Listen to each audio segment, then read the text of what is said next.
how do you sell compliance as a service? So the previous panel talked about that relationship small MSPs have, that the big MSPs don't, right? It's that personal relationship. I sell compliance by not selling a list of due outs, though they're in there, right? It's all in there. What I'm selling is a partnership. I really do go in saying, Will, I'm going to spend the time to get to know you and your whole team. We're going to figure out what your business goals are. I'm going to find all your compliance requirements. You're not even thinking about credit cards. I'm going to find them all. I'm going to be that partner in your long-term success, right? And what I sell is that relationship that Vector Choice and ABC Company are going to be on this journey together, right? And it's not going to happen overnight. You manage expectations. Compliance, if I do a full audit, if I put my federal hat back on, you're only as good as the moment I signed it. Because we all know every minute after that, you're slightly further and further out of compliance. So this has to be a journey you go in with another client. It's going to pull along VoIP. It's going to pull along mobile device management. You get that good partnership in, they're going to fire all their other incidental IT companies. It's going to be too hard to navigate having a VoIP guy versus having, you talk about displacing people. I would go in and bottom out compliance stuff. I'd give people screaming deals on helping them get through like a gap analysis for HIPAA or NIST. Because I know when we start remediating, I'm going to pull all their MSP work, all of it, and their CSP work, their tenants, all their licenses. I'm going to own it all. And we do, right?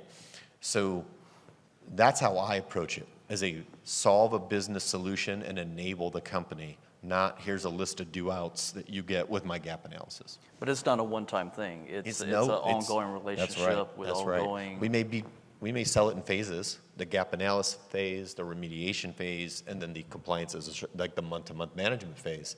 It's okay to be in phase, but what I'm selling from day one is that I'm trying to get to compliance as a service and every bit of your IT MSP spend. That's my goal. Day one, my goal is to get to that end state. All the other stuff is just stuff you have to do as part of the process to get there, to earn the trust, to figure out the scope of the project. Those are all things we do. But it's no different than if a company called you and said, hey, we just bought another company and we need you to go set up their IT. Like, their building's old. We go, you got to figure out what the walls are made of, how many wireless access, like all the stuff you guys know how to do. You do the same thing around compliance. There's got to be a discovery phase where you understand their goals and you align a solution, not a product, not a SKU. Stop selling SKUs. I don't put any SKUs. There's no products. There's end states in my sales. I don't need to tell them what tool I'm going to use. I tell them that I'm going to do a full gap analysis. They don't need to know that I'm using VolScan. I'll just tell them I'm doing internal and external testing. So again, it's a solution-based, long-term play that I sell from day one. Paul? So I would just piggyback on that with general thought question, right? What does John need to involve the current MSP, if there is one, or the internal, in selling them compliance? You could have your next QBR with your client and they could tell you, we've outsourced compliance to another company. And I have to ask you, you don't even have to know that it's happening until the install maybe of those tools that you're going to run. But the point is, it's a different conversation. You're not talking about tools and patch management. Nobody wants to talk about that in the first place. And secondly, Microsoft is about to commoditize that right out of existence anyway, right? So where are we going to differentiate? Where are we going to have different conversations that aren't around tools and around maintenance work and patching machines that are going to literally take someone else's business? And that's compliance, right? Because we don't need those other things. You can keep your existing MSP, and like you said, I'm going to come in and sell compliance as a service, and through building that relationship, I'm eventually going to own all of the other stuff. It's just a matter of time. Rusty, what else from an insurance standpoint do we need to know about? Well, I kind of want to address what these guys were talking about too, because one of the greatest things you can do for the C-suite level people, because again, the ones writing the checks for this aren't usually the ones who understand anything that you guys are saying. You know, and why are there more zeros behind this check than there were last month? I don't understand. So, but in our business, what we're trying to do is work with the people who are trying to forecast where these businesses are heading. And a big favor you can do for them, whether it's health benefits or car insurance or cyber liability or compliance, CEOs know they're going to, and CFOs know they're going to have to spend a lot of money. What they hate is volatility. What they hate is not being able to plan. And by putting the right kind of compliance steps and making yourself a harder target and having those layers of security and compliance, you're really reducing the likelihood of that massive volatility. Like take a breach in a medical center.